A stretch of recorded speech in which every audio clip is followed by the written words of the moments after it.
tapped or clicked in to College Volleyball Weekly on Viral Volley Media. Now here's your host, Rob on mic.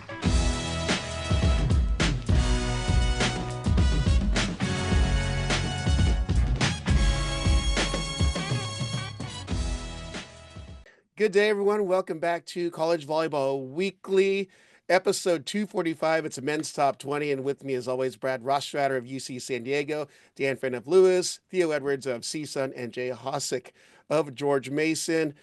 A lot of volleyball this last week, so we're going to jump right into it. And some of the top items of the week are the Cougars for real, BYU. Big resurgence for the Cougars. Wanted to get your guys' take on it and how they're getting it done. Let's start with let's go with Jay, since he looks bright-eyed and bushy-tailed right now. Bright-eyed and bushy-tailed is right. BYU's played a couple of quality opponents, obviously with Ohio State and BYU and Stanford, and Ball State, sorry. And I think BYU is starting to find a groove. Obviously, beating Ohio State early in the year is a good way to start and build some momentum, but Ball State's a team that can be reckoned with later on down the line. They're going to be a top contender for the MIVA championship this year. And for BYU to come out and play that well, and even though it went 5, it's not about if you win in 3, 4, or 5, it means you're any good or not. You're still winning the matches. Keone Thim is just doing his thing. Him and Luke Benson seem to be a powerful duo out there on the outside. So I'm excited to see what BYU can do. They've had a year or two where maybe haven't been quite at the level that everybody expected, but they're finding their groove and coming up, we've got a couple of big matches. So I'm excited to see what they can do. All right, jump over to Brad. Thoughts on BYU? Yeah, I think based on the early first 3 weeks, I think they have the best resume, and obviously being 6-0 through it with 4 wins against tough opponents, with being Ohio State and Ball State. I think they have had the most impressive start of the season out of any of the teams in the country. And I think something to watch is what happens on the right side of the court for them. They obviously switch setters a little bit with Ball State, and then we've yet to see them really find a true rhythm with their opposites. Where I think they went with Ian Little a little bit more, which I think he really helps their serving. And you got Thim and Little, both two potentially some of the best servers in the nation right there. So it'll be really interesting to see what happens on the right side of the court for them. But I think in the middle on the left side, they're pretty well set. And then over time, how will Luke Benson and Keone Thim be able to handle such a huge load of their offense and really being the primary force and managing that over time and over the course of, specifically the MPSF, when they're going to see some pretty nice right side blocks and middle blockers going up against them. So seeing how that continues to progress and develop, I'm sure is something that Sean and the Cougs are all working through. Yeah. So jump over to Dan of Lewis. I'm a little disappointed in Ball State as being a MIVA representative. I think they needed to get one of those at home. Ball State's a tough place to play. We're the arena, and so I was shocked that they didn't get one of those in 5. Kudos to BYU. Certainly credit to those guys and what Keone and Benson and what Sean's been able to put together with the rest of the group. Do you know what I mean in terms of that? And so, but there's 3 predominant pins there at Ball State, you know what I mean, in terms of that, with some pretty nice returning pieces. And so, yeah, I think it's an early stressor on Ball State. I do agree with Jay. I think they're at the top to win the MIVA for sure. Do you know what I mean? And I think how do they kind of bounce back, and what steps do they take going forward as they're trying to, build some confidence with what I think is a pretty talented group there in terms of that. So. Yep. All right, Thea, close us out. Yeah, these guys kind of hit it on the head, but I couldn't agree more. I thought some of the swings that Ball State was taking were fantastic, and BYU did what it took to win. And at the end of the day, they won long rallies. They were digging some really, really tough swings and making some fantastic plays. I think I saw on one night, Luke Benson had 11 digs, and then the next night, Keone Thim has 13, right? And so they're not just able to handle the load, and both these guys averaging close to 40 sets in a match, and both guys in double-digit kills between Luke and Keone, but they're also digging balls. They're also making the effort plays. They're also winning the long rallies, and and obviously earning 2 really, really tough fought matches. So I think both these teams are fantastic, and they're only going to get better as time goes on. One Well, of the interesting, I was just going to say, BYU digging more than they're blocking. I don't know. You guys all know that BYU has always been a predominant blocking team. Do you know what I mean? But like Theo just said it, like the amount of digs that they're bringing up and extending rallies, along with probably the good touches and what their block does. Do you know what I mean? So. Well, Keone Thim's quite the defender as well, and I think that gets undersold because he's like a natural beach player. And then Jackson Fife's been getting some really good touches. What I'm surprised that you guys have not mentioned was, and historically, BYU's always great at home, but it's their record on the road that makes or breaks them. And they won 2 5-set thrillers, down 0-2 one night and down 1-2 on night 2, and were able to pull that out in I guess a pretty a wild arena apparently. I haven't been in Northern Arena. Got to make my way over there at one point as a bucket list thing. But Dan knows best about that, traveling over there 2 times a year, guaranteed, and sometimes a conference tournament as well. But that brings up an interesting point because with the other things that happen, which will go into detail, the MIVA is insanely competitive already. Looking at the overall record, just in non-conference play, you've got 3 undefeated teams still, and the teams with losses, they have quality losses. So what's that landscape going to look like in the MIVA this year? And let's start with Dan, because I know that he was already nudging into that. It's tough. I mean, it's a good group from top to bottom, I think. And so I think there'll be a lot of exciting matches, a lot of info that we get to talk about throughout the year when those matchups happen, which is great. And so thankfully, I've got a couple weeks before conference play still. So. All right, let's go over to Brad on this one. Yeah, I mean, we've seen firsthand now McKendree, Lindenwood, and Purdue Fort Wayne, and then obviously getting to see Dan play a little bit. And then really the only team I haven't seen play a ton on video has just been Loyola out of the MIVA, to where like all those teams can end up beating anyone on any given night. And I think it's part of what adds, I think almost every year we're talking about MIVA and some upsets that are just, conference battles that are going to be really, really tough. So, and predicting what 4 teams are going to be in the semifinal for the MIVA.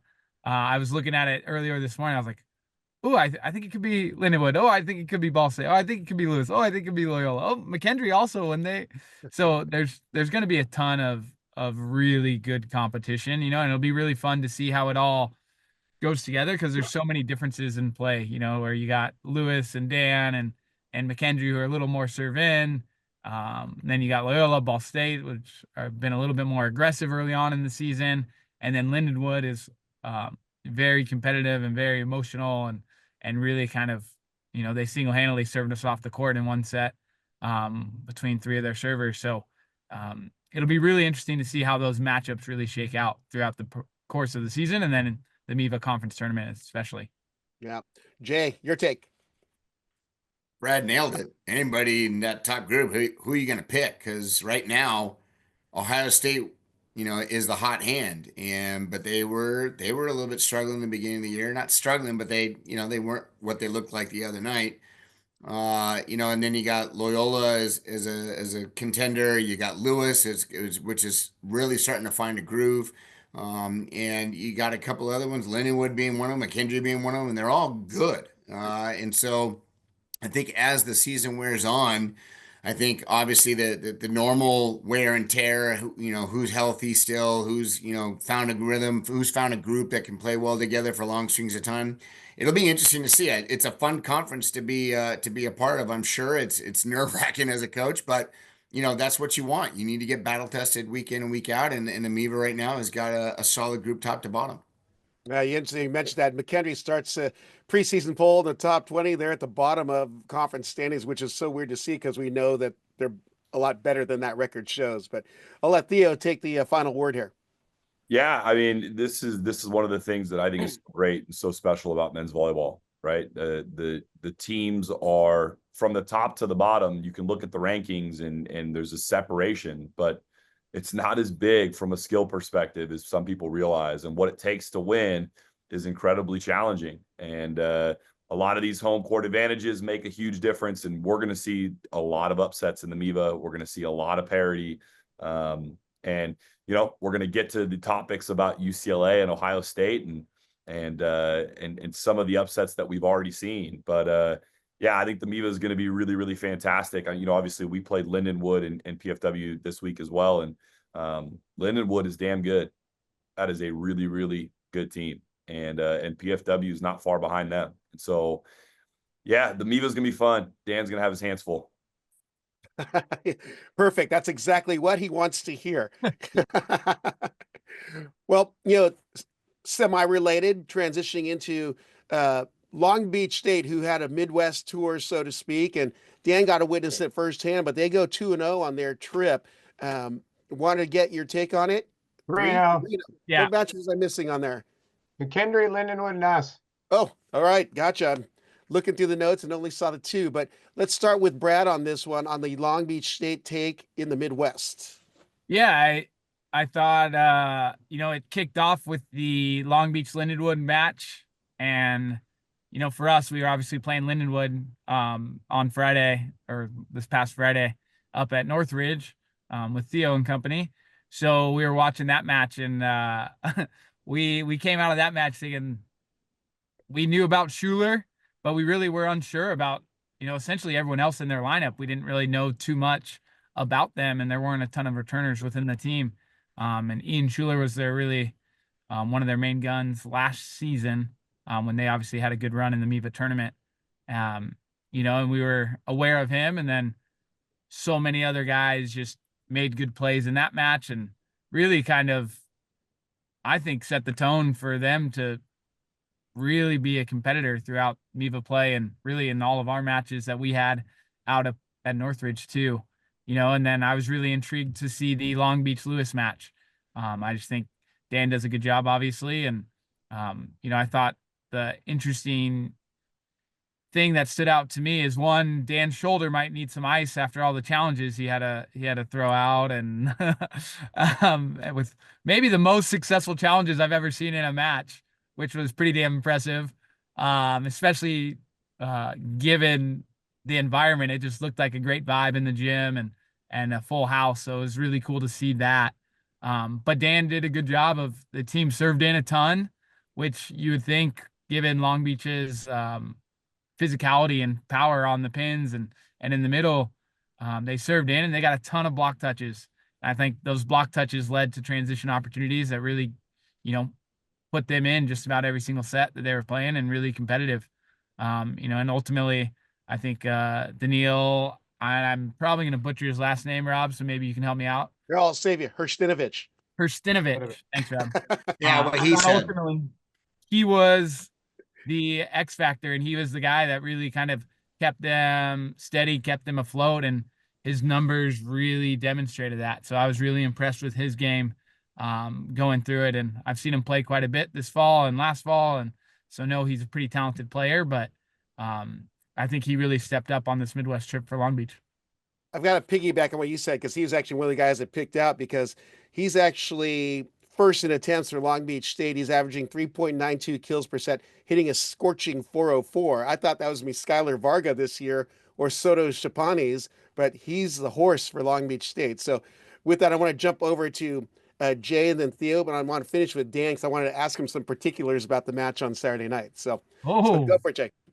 I'm not going to comment on the match. I'm going to comment on how well Dan's athletic department does with their matches and putting together an exciting environment for the students and the fans to come in and be a part of.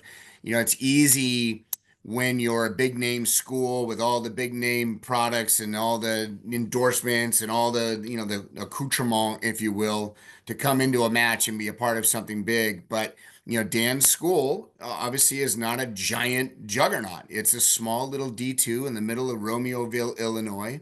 But every match that they do in there, they put together a really good show. And I got to give Dan and his crew credit, because it's a fun environment to be in. If you've never played in that little gym, It's a shoebox compared to some of these places. I mean, we were just talking about Worthen Arena. Worthen Arena is a giant cavern of a gym. I mean, it's empty and it's giant and there's lots of weird sight lines. Dan's gym is relatively tiny compared to that, but they pack the place well. Their administration does a nice job of publishing those things and getting it out there to the public, and getting fans in the door and putting butts in the seats. And it's a great, energetic environment. So I'm going to give kudos to that. Awesome. Theo. Yeah, I think watching that Long Beach versus Lindenwood match on that first match of their swing, one of the things I thought was kind of interesting is looking at their stats and looking at the leaders like, Hrstinovich, right, 15 kills, 440, makes sense. Siaponis, right, 412, 8 kills. The third kill leader on the floor is Moni Nikolov. He's a setter, in case you guys know who Moni Nikolov is at this point. He is a setter. and almost every night he is up there in kills for the match, which is just unheard of. His presence on the floor, his ability to do what he does. Obviously Dan's going to be able to give you the in-person understanding of him as a player, but the way he sets the back set is one of the most unique sets I've seen in volleyball in a long time. So this team is obviously impressive in a lot of ways, but Moni, I think, is the one that makes them special. And I was excited to see Dan take a set from them for the first time this year. So they're obviously not invincible, and they bring one hell of an interesting style of play, and probably the biggest setter in all of the United States right now. But I can't wait to hear Donovan Constable, right? No. Not exactly, but I can't wait to hear Dan's feedback and get his take on it. But because this team's definitely a force to be reckoned with. Yeah. Well, Dan, I'm gonna let you finish, but was that Military Appreciation Night on Saturday night? Not on Saturday. We did that previously before. Do you know what I mean? Saturday was just alumni night. So.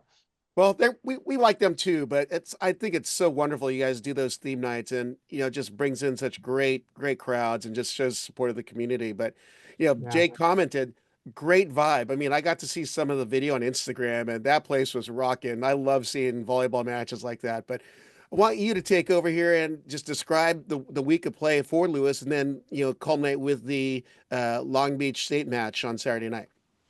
Well, thanks, Jay. I think the fire marshal might have been mad. I don't know. He might have pushed the limit. There was probably 1,400, and the gym only holds really about 1,100, give or take. Do you know what I mean? So, but yeah, it was certainly a great vibe. I mean, for us, the week was good. I mean, we had Military Appreciation Tuesday. We played Roosevelt Tuesday, and they're a fairly new D2 program, but it used to be NAI. And then Friday had Rockhurst, who's on their first year, which Corey's doing a great job.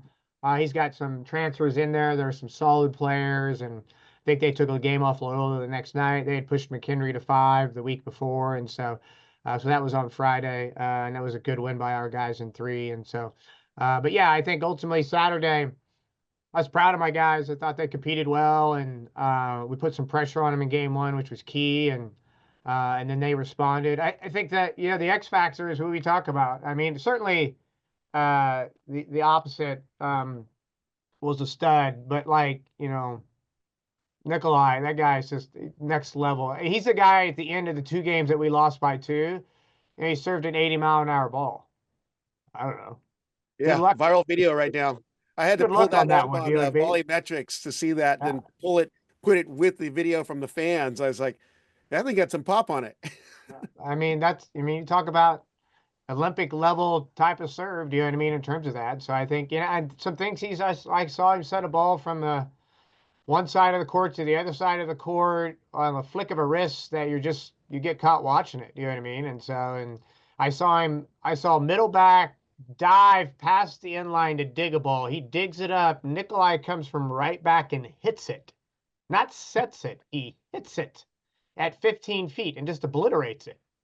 Do you know what I mean? And so it's just things like that that you're not seeing. I haven't seen as a coach outside of watching international and being in VNL and doing some of those things. Like you don't see it at the college scene very often. Do you know what I mean? And so, so yeah, I think that type of player is going to create some unique highlight films this year against a lot of opponents throughout the season. And Allen surrounded him by some really nice pieces. You know, they're good in the middle, and Saponis is, you know, an anchor at passing for those guys in terms of that stuff. And Vargas keeps getting better from passing in that standpoint. And so I think, you know, they're a really good group, very talented, deserving of probably what you might see be number one this vote around, with UCLA dropping to Ohio State. But for us, great match, great atmosphere. I thought we gave us an opportunity. I honestly think if Haber was just a little bit better, and Haber had been such a stud for us over the past couple of weeks, even Friday night, he was really good. He just didn't quite have his legs under him, and that's always that tough part about playing back to back.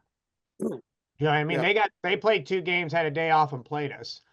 We played Friday and then play Saturday. And I'm always a big proponent in conference play where you get a day off in between. But when you play those back to back and you're hoping you recover and do all the right things, and I don't know if Dan was exactly where he wanted to be. He did some other things nice for us, but probably didn't attack in the same light. So, Yeah. Well, we'll definitely get the update of our other coaches' teams on the line here, but we want to touch on First Point Collegiate Challenge, the 4th, to be held in Austin, Texas, which coincides with the Lone Star Classic on the girls' junior side and the Southwest Classic on the boys' side. I happen to be working that event, and that's why I'm not as prepared this week. But a lot of volleyball going on. The athletes did a juniors clinic on Thursday night, where each of the teams had a 30-minute segment to show the boys some skills. And I can tell you, that's one of the things that makes me so proud of the personalities, the people, athletes, and coaches in this game, how well they work with the kids, showing them the skills. They're just sitting there awestruck of what they're doing, and they're working with them. There's some really good athletes that are super good coaches already. So really great seeing that. But let's jump over to the play, and I'll see if you guys jumped in, got a little bit of the action there, saw some of the numbers, and wanted to get your takes on it. And I believe that Jay, since you were out west, you had long days for you. So let's start with you. Yeah, great. Thanks. I'm sure these guys will touch upon a lot of things. I'm just going to touch upon a few numbers that stuck out to me. UCLA hit 352 against Ohio State. Ohio State hit 230. UCLA only had 8 blocks to Ohio State's 18. UCLA had 15 service errors. Ohio State had 27, or do I have that one backwards? I may have flipped that one. I think the service errors might have been the difference maker for me. And you know, Ohio State's got some good pieces. So I'm not surprised. I mean, listen, UCLA is what it is, and Ohio State's found some pieces to fit really well. Daniel Henwood, obviously being the setter, did a nice job distributing the rock around, and guys stepped up, and it's a fun environment. And I got to give my hats off to Kevin Birch and his crew. That's a good win against a great team, and in front of, you know, a neutral fan base. But now you probably created some more fans, so that part's pretty cool. So those are the only things I'm going to mention. All right, let's go over. I'm going to do a little gets grain, the East, then the West. So Dan, take a shot. well, I didn't get to go watch live. I saw some stats. Like, I'm impressed that Birch found a way to win. I don't like. I think it's great. You think about, they upset them last year there. Do you know what I mean? And you know, they're trying to find their groove and their pieces, and they've got some horses for sure. Do you know what I mean? They've got a couple of new setters that have been battling back and forth in terms of that. So I think it's a nice confidence boost. But also, what happened to UCLA? Why don't they win that? Do you know what I mean? And so, and I think you know, you have a match where I think they should win, you know, in terms of that. And so maybe it's just a few plays that happen here and there, and they bounce right back. But or I'd be curious between Brad and Theo, because I haven't got to watch it live, like on that particular match. And then Stanford taking care of business. I mean, ultimately 2 wins, 1-3, 1-4. And you think Theo has, you know, put up some nice numbers. Wagner's pretty solid for them in terms of that. So I do have a question about this tournament, though, Rob. There was an all tournament team, right? Not really. No, they just did No? players of the match. If Players someone- in the match? Okay. Yeah. I thought I saw a post that listed like an all tournament group or whatever, and so maybe that was wrong, but that's why I was curious. I thought I saw that Okay. too, Dan. So Yeah, it I was saw something- that. Yeah. Yeah, they Go ahead. collabed with the First Points Instagram account, but that wasn't an official all tournament team. So So that was kind of an unofficial yeah, because they didn't have an Ohio State guy on there and they won. So Yeah. I just want to point that out. Plenty of UCLA guys on there, but the fact that they went 1-1, pretty sure you should have an Ohio State guy on there. So well, I think if it's the graphic I'm thinking of, they were basing that on stats only per category. So- That do better. They got to do better on that. That's not fair to Yeah. Ohio State and their players that stepped up. That's a missed opportunity. They could do better than that. yeah. just my opinion. Sorry. Mine too. There goes a MIVA rep. Let's go to- Surprising that Stanislaw wasn't on there. I mean, the fact that dude hit 368 against UCLA, 9 kills on 19 swings, only 2 errors. He was legit. And to Dan's point, I watched it. UCLA is ridiculously talented, without a question, ridiculously talented. And they do some things, including in the match against Ohio State, that are really, really impressive. And I think Jay kind of alluded to this. I mean, UCLA led in almost every single category. They outblocked them, they outpoint scored them, they outdug them, they out hit them, they had more kills. I mean, literally almost every category except service errors. They had more service errors, and they had them at some pretty tough times. Back to Dan's question, he said, "What was the difference?" And it was uncharacteristic errors, and specifically in the red zone.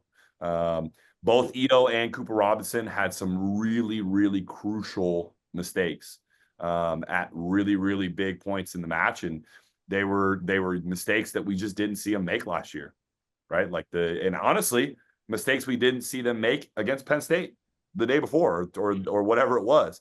I have zero questions whether UCLA is going to be a great team all year long and work through this stuff.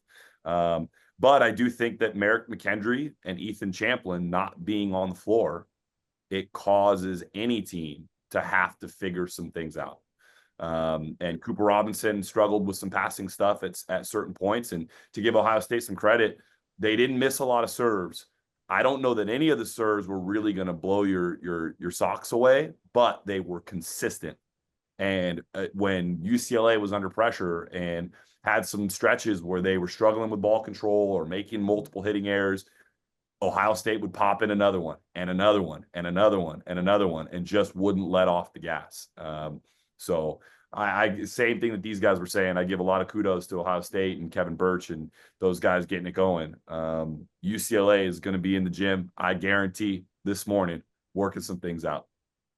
Well, not until Hawks gets there. He's driving up the 405 right now, and he's going to be stuck in traffic for 3 hours. So let's go to Brad. A holiday, no traffic today, so you're good. It's LA. There's traffic every day. Yeah, I think all in all, right, working our way up to the top of the First Point tournament, I think main thing I saw was just a ton of service errors and a ton of service pressure and a ton of receiving errors. You know, we touched on it a little bit, but I think just about every team was airing 1 out of 4 serves at 25% service error. Penn State starting off, you know, apart from Coons, it's a great thing they have really good staff because they'll have to kind of hit the drawing board and kind of reconfigure and figure out on the fly what's going to be best for them. I know they've had a really tough schedule, but just looking at some of their numbers, it would be hard to figure out where to go and where to move from, you know, from the outside looking in. So seeing how they put it together throughout EIVA play is going to be something I'm going to be watching, because I think they're a pretty well-established program and obviously a great staff. So I think really highly of how they can find solutions and kind of put their teams in good spots as the season goes across, you know. And then you have Ohio State, who ended up obviously beating UCLA, and really their serving was a big factor. And offensively, they were just pretty steady. Like they didn't do anything too remarkable, but just kind of maintain consistent pressure on UCLA. And then looking at that match between UCLA and Ohio State, UCLA got aced or had an overpass 20% of the time, which is a lot higher than you usually would like. So then that means just siding out wise, UCLA at best they can do is 80% to side out, and that's something historically they're around the 75% mark with their recent offenses, and especially since Rowan's been running the show for them. So just that passing and keeping the ball on their side is going to be a big piece. And then you pair that with their serving, they had 31% service error that entire match, which is going to make it really tough. There's going to be sets, I think it was set 3 where they won like 25-14. That looked really, really good, but there's going to be some stretches where it puts you in really tight spots like that set 2. And Tyler Tharp, who was the blocking sub that Birch and Ohio State was using, that ended up getting a big block on Zach Rama, who I thought absolutely played amazing, and was kind of the reason that they were sticking around in that match. So really impressed with Rama and where he's at as an outside hitter and as an attacker, and just kind of filling some voids leadership wise for UCLA. And then finishing off with Stanford, who won the tournament going 2-0. And I don't think we talked much about them, but really, I think when I look at them and watch them play, I think it's their blocking defense that's making the biggest difference. They're getting a lot of good blocks. Both middles are young. They got Kamana and Mandelbaum, and Yep. really young middle blockers that are doing a good job getting across the net. And then you pair that with Moses Wagner, who makes some really dynamic block moves and is really aggressive at the net. They're making a lot of good plays, and then they're just playing some really hard defense, and they look like a bunch of little Spencer Wickens out there playing in the back row, digging balls and putting some out of system sets up. So I thought Stanford continues to get better, which is cool to see for them and their staff. Well, interesting you'd mention that, because Stanford with a good libero, it's Evan Porter, who's been flying beneath the radar, but he's doing some really good things, and had to give him mad props. He got some pretty clutch saves and, acrobatic horizontal dives for points. And of course, one of the players of the match was Teo Snui, who was flying beneath the radar as well. But everyone expected it out of Mo Swag just because of the cool name. I've been camped on it all weekend, but he's a real deal. You mentioned something about his block moves. Where I sit calling the matches was on the end line, and he was doing some pretty amazing things on the block, and just makes you proud to see a guy who's that high volley IQ fake those moves out and get the attackers on the other side. Rob, for the man of the match stuff, is the guitar your thing, or is that a First Point thing? Where did that come from? Thing. Hard Rock Cafe is sponsor, along with Nike and Molten, who also help put on the events. So if you look really closely, their logos are on there, but is a unique player of the match award. The only thing that I'm surprised you guys didn't mention, but it's probably because you guys are in your own matches and preparing, but stinking Cameron Thorne. I mean, between the block moves he made and the hard putback blocks and crushing a bunch of balls, that boy's a real deal. We knew that when he was at Grand Canyon, but I mean, I got to see it firsthand from an end line, and it's amazing. I should just watch everything from Volleymetrics. It's way cooler. Well, especially in today's day and age, where the average outside hitter nowadays seems to be 6'6" and taller, and the average middle blocker seems to be 6'8" and taller. You got two guys in the game right now that are really standing out. One of them being Cam Thorne, who, if he's 6'3" with shoes on, I'd be surprised, and Keone Thim, who is 5'11", maybe 6 foot. But those are two small guys doing their thing, showing the rest of the country you don't have to be big. You just got to play big. So kudos to those two guys. Great calls, you guys. And Brad, I believe you've got to run here soon. So I want to let you have a chance to do a team update. Just a little what happened last week. I know you got a guy named Leo Prevednikov who's really been stepping up, but give us a quick update on UC San Diego.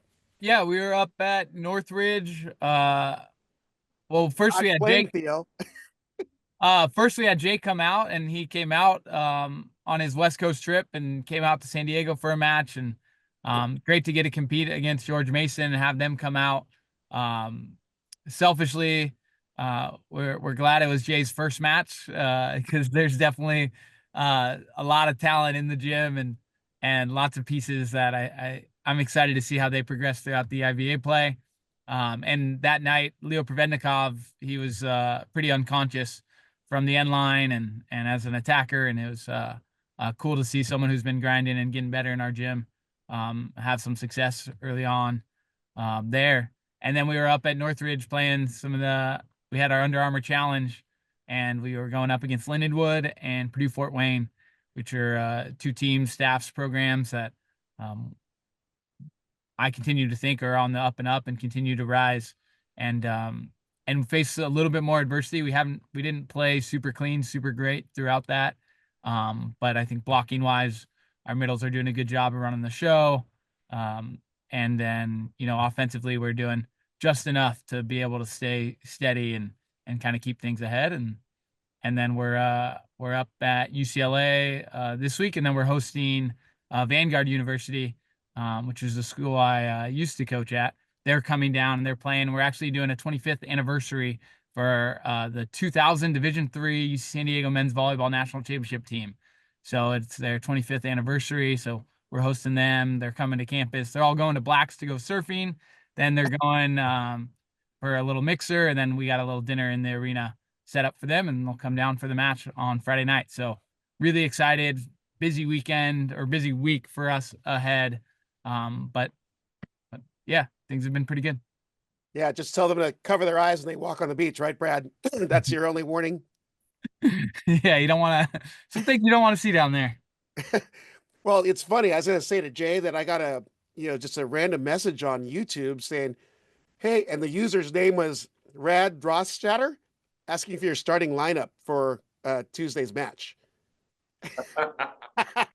I think he hailed from San Diego. I can't confirm or deny, but Yeah, I don't know. Do you want me to talk about that match while Brad's in the room? No, it's been a long time actually since I've been down to San Diego. I can't remember the last time I was there as a coach or a player. It's been a long time, but it was our first match of the year, and I'm trying a whole bunch of different lineups up, and trying to get guys in rhythm. And the thing about Brad is he's a good coach, and he coaches his guys up, and they had some good players that put balls away when it mattered most. And yeah, it wasn't exactly our best effort, but it doesn't matter. The rest of the week we progressively got better, which is kind of what we did last year. And last year we had a good run to end the year, and I was really happy with my guys how they increasingly got better. We found some lineups that worked.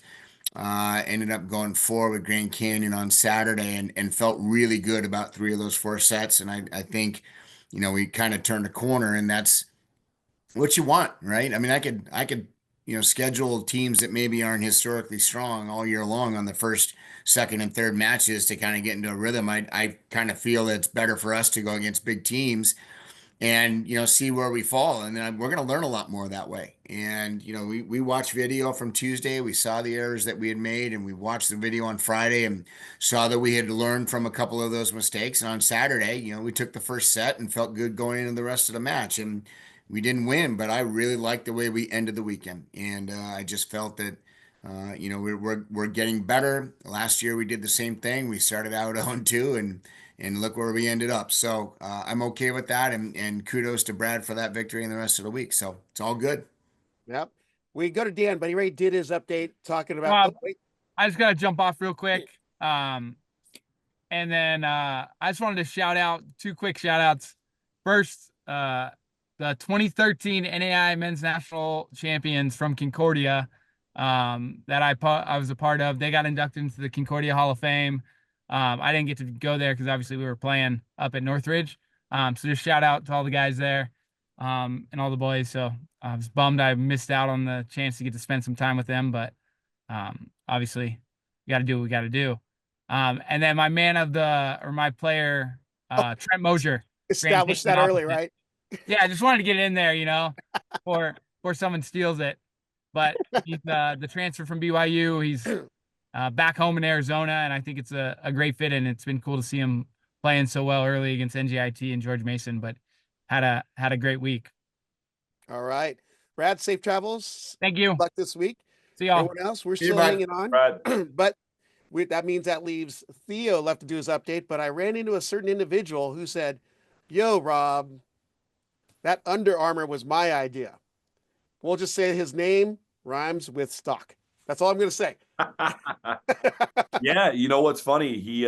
Rock was one of the original founders of the Under Armour Challenge concept. And a big reason why it actually went down was because he helped plan it, set it up, and then obviously ended up taking a job at Penn State and wasn't able to see it through to its inception. But yeah, so big shout out to Rock. Rock is also the guy who said that Moni Nikolov isn't in the top 12 setters that's ever played. So we'll go ahead and move on from that topic of Rock and head into the update for the week. Are you practicing your throw under the bus move there? Is that a two-hand throw or a one-hand throw? It was it's part of a long conversation we all had in Vegas, and any chance any one of us can needle him a little bit and give him the business, we take it. I love it. Yeah, but the Under Armour Challenge was awesome. It went off without a hitch, and you know, big ups to all the programs that participated. San Diego, Purdue, Fort Wayne, and Lindenwood.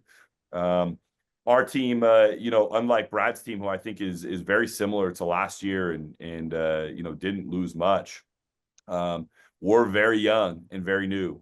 We have a couple of returners who have played in both Jalen Phillips and Donovan Constable, who are definitely showing their maturity and have kind of started the season where they left off. Jalen had a career night on night 2 against Lindenwood, had 27 kills, hit 404.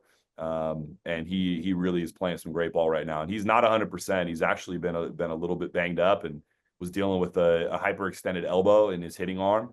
But he's been fighting through it and just continuing to do some big things for us.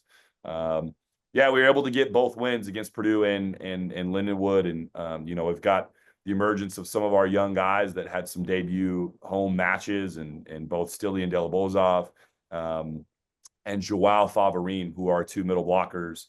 And then Joao Avila, who was our outside hitter. All 3 of those guys, freshmen, and kind of getting used to volleyball in America and getting used to how things work, you know, in our systems. And they're doing a fantastic job, and the season's starting off pretty well. You didn't even mention your guy who had a career night, career high 27 kills, and that was at 29 points. The guy who flies into the next stratosphere, his name is Jalen Phillips, in case you forgot to mention his name. No, I mentioned him. I said he had a career night. Oh, yeah.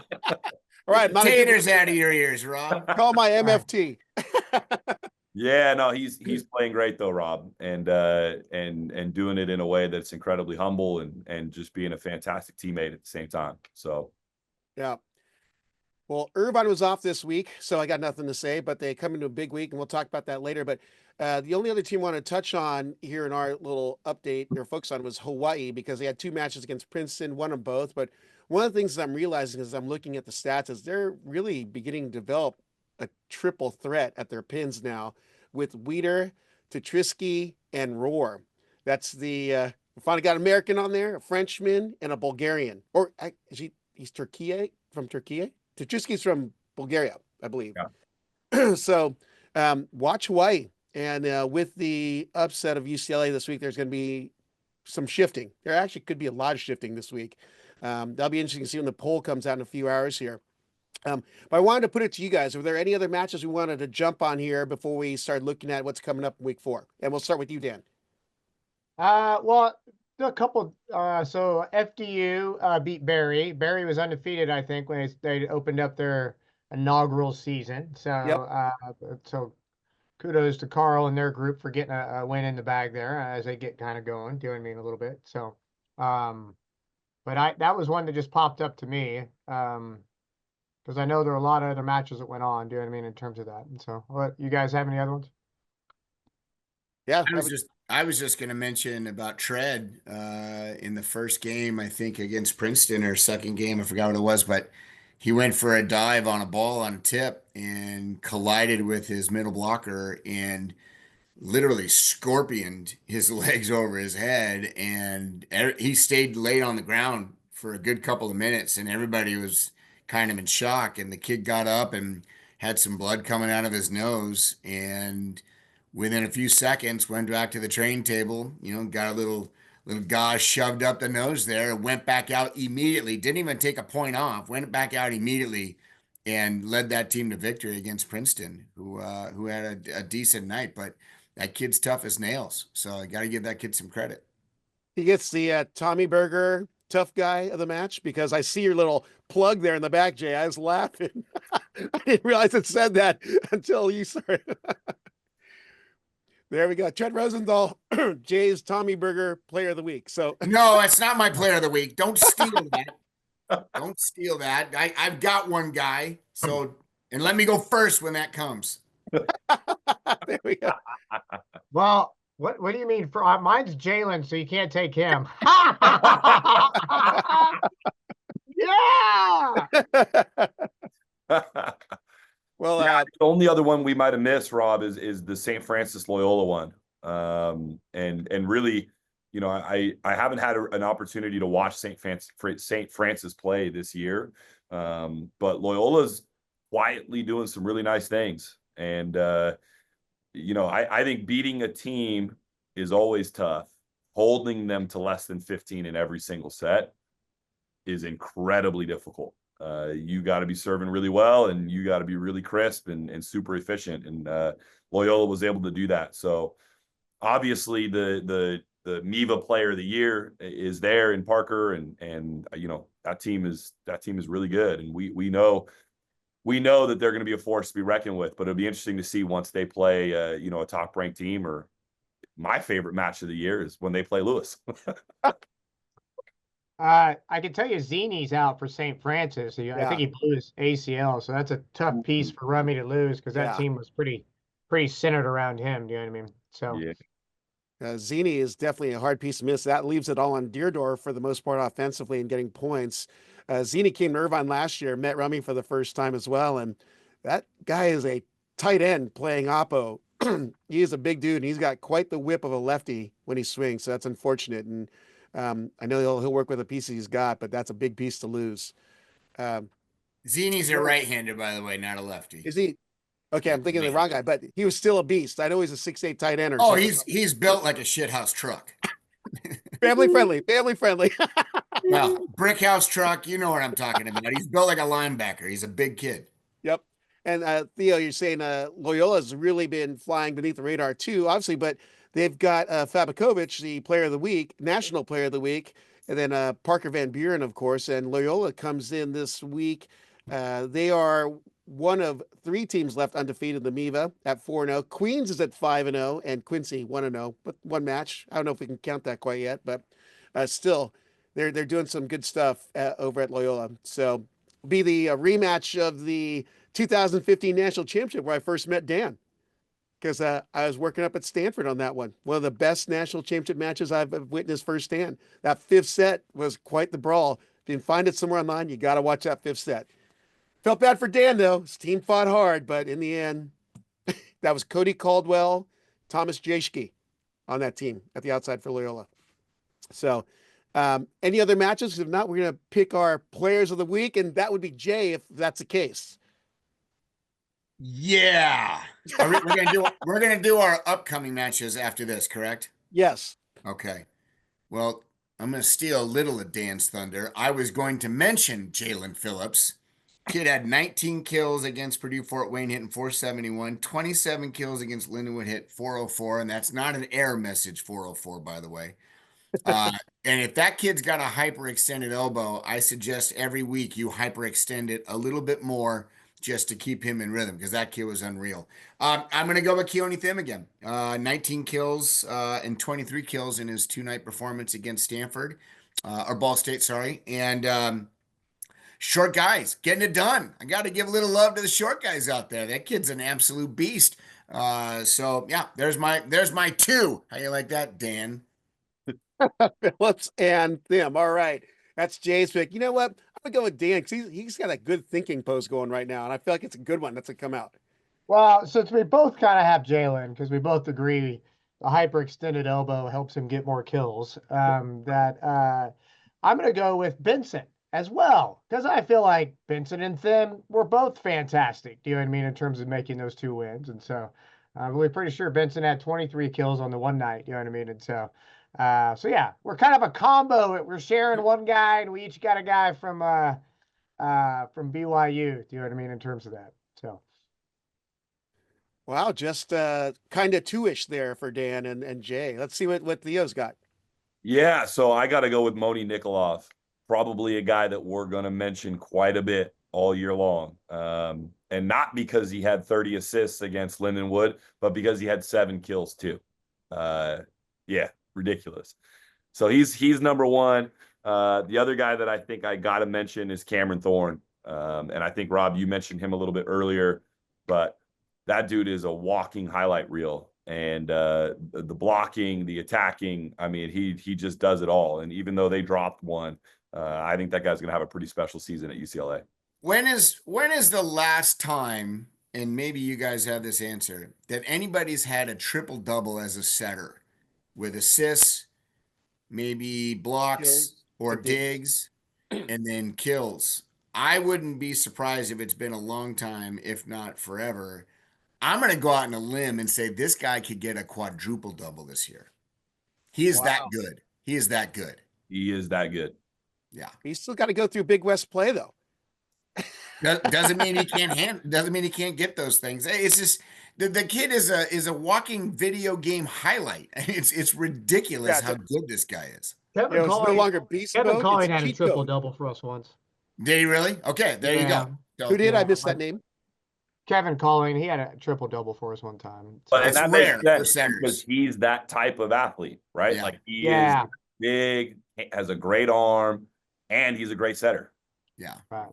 He's gonna. I think the quadruple double is that would be doable. That guy plays defense. He had 9 digs against us. I know, that's what I'm saying. He led their can team have in digs assists. against us.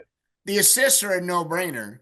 Yeah. The digs for him is one that I think could start separating him a little bit. He can get blocks because he's on the right side blocking left side attacks that happen all the time. I mean, if he gets a hot night and gets kills, I'm telling you, you heard it here first, folks. He can be the first. You get a big 5-game big match. Yeah, I'm with you. I could see that happening for sure. Yeah, Totally agree. I think for most people in the United States, especially the fans listening, most of the high level volleyball that you see is college, right? And it's our guys that we talk about on this podcast all the time.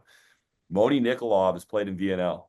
He is a professional volleyball player in every facet, and it goes to speak volumes in terms of the experience and his willingness to come here and play here, because it really is that great for the players and the experience.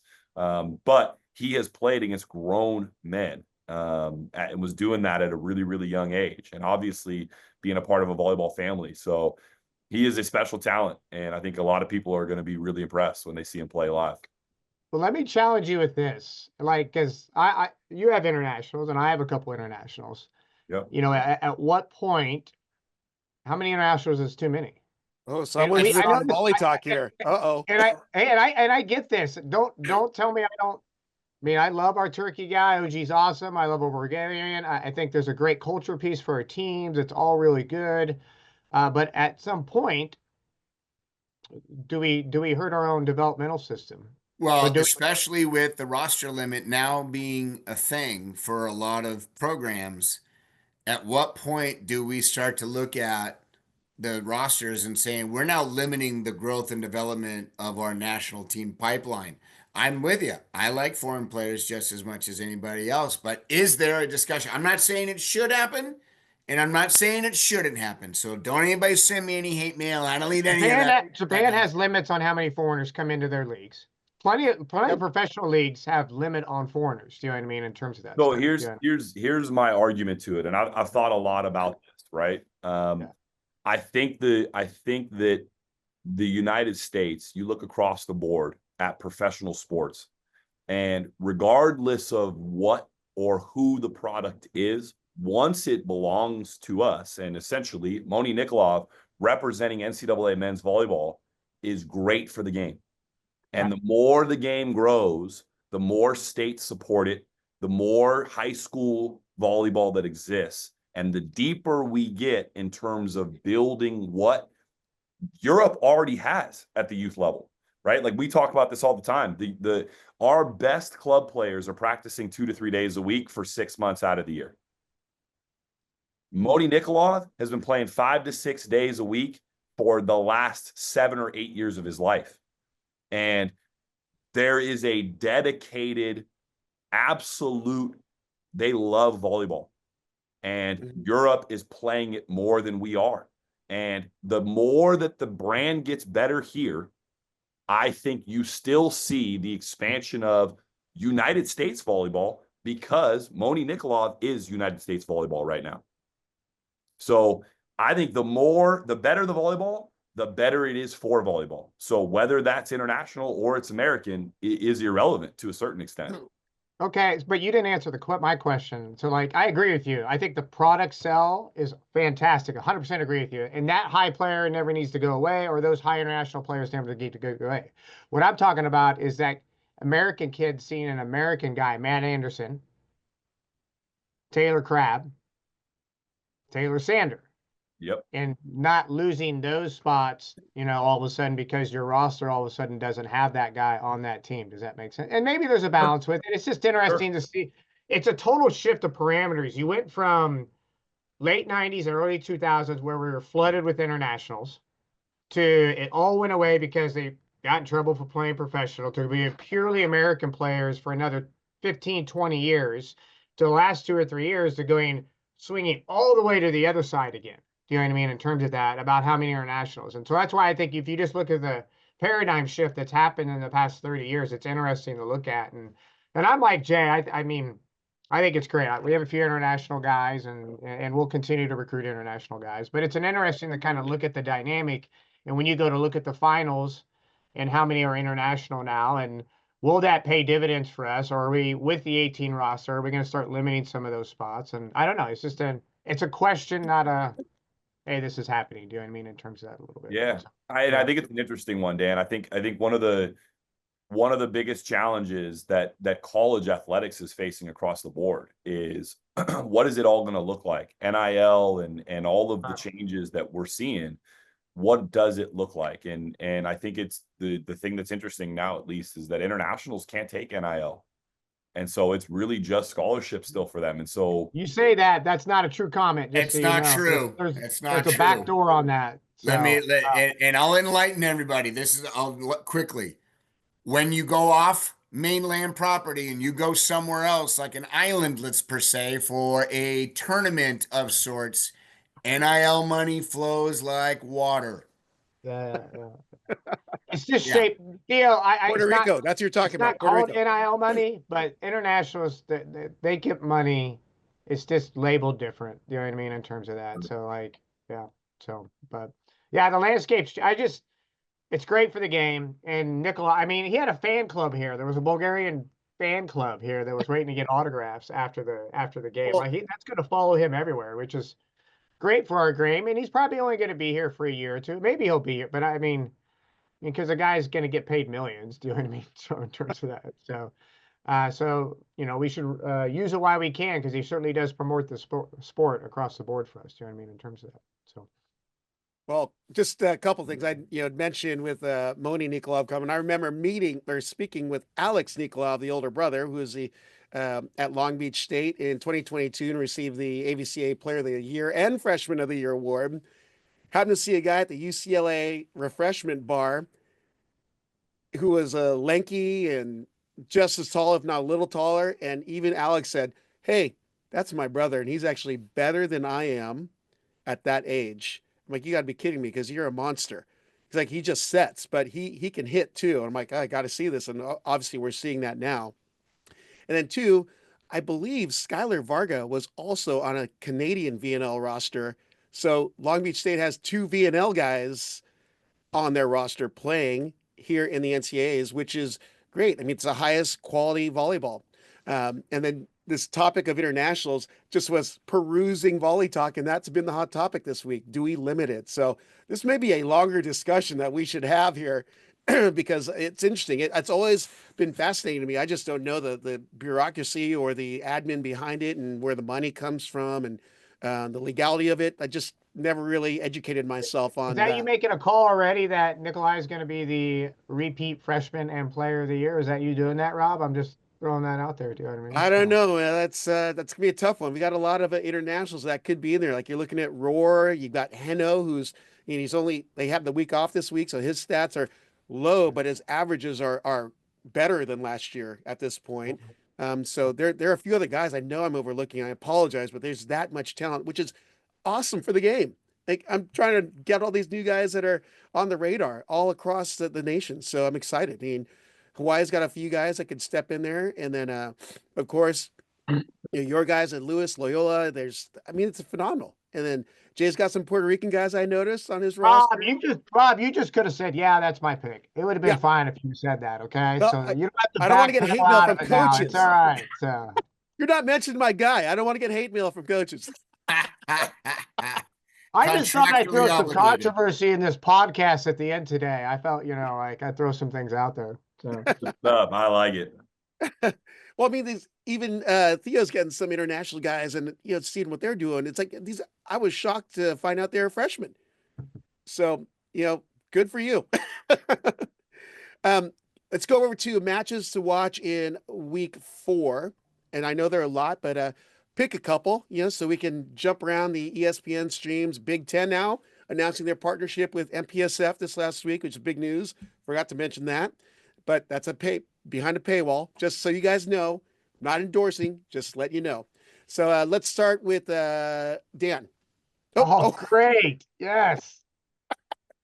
Well, Pepperdine and Long Beach for sure.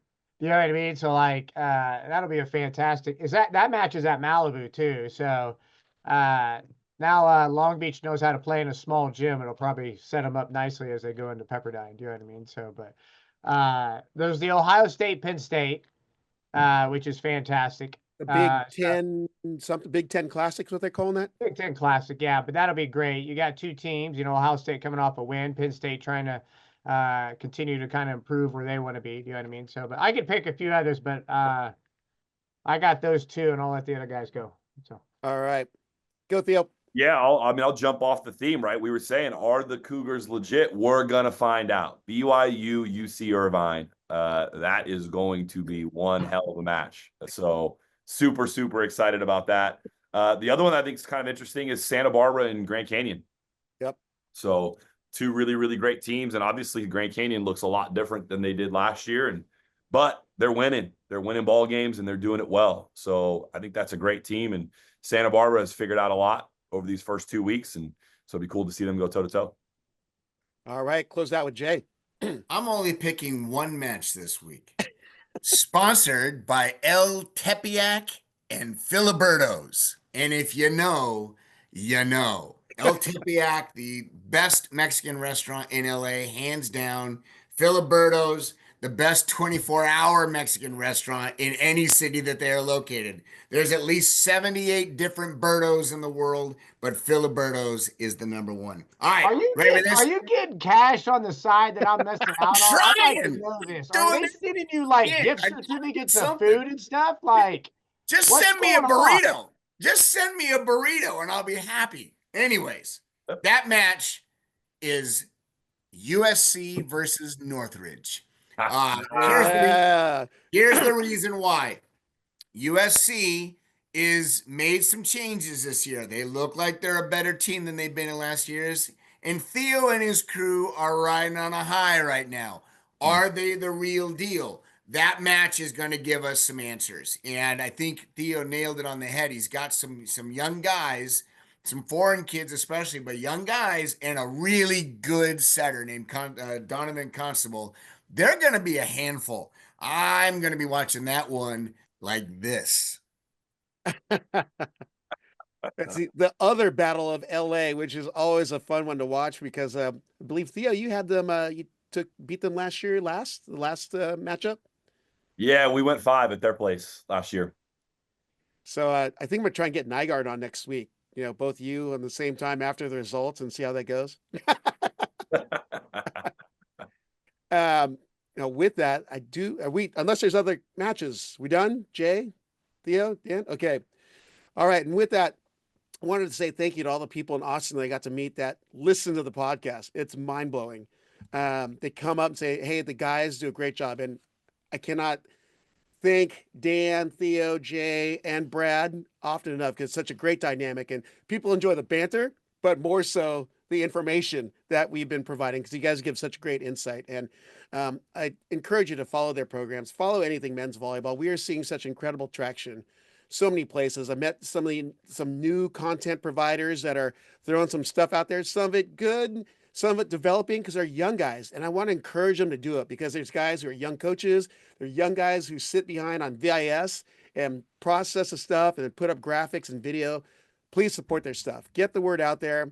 I know there's a big discussion that's first started by former All-American Libero Mason Briggs early on last week. And then carried on. The torch got passed over to Eric Shoji. You may recognize that name, Olympic Libero. They both are noticing that if you're putting a stick in the NCAA men's volleyball account, the official, it's not moving. It's dead.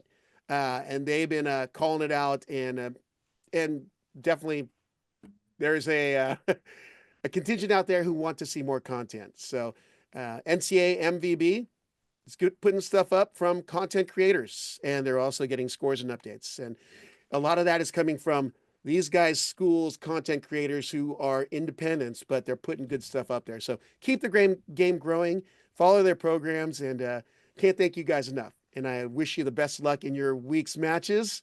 And we will reconvene next Monday. Appreciate you guys. Thanks for listening to College Volleyball Weekly. Be sure to follow Rob Aspero at the Rob on the Mic on Instagram and at Rob on the Mic on Twitter.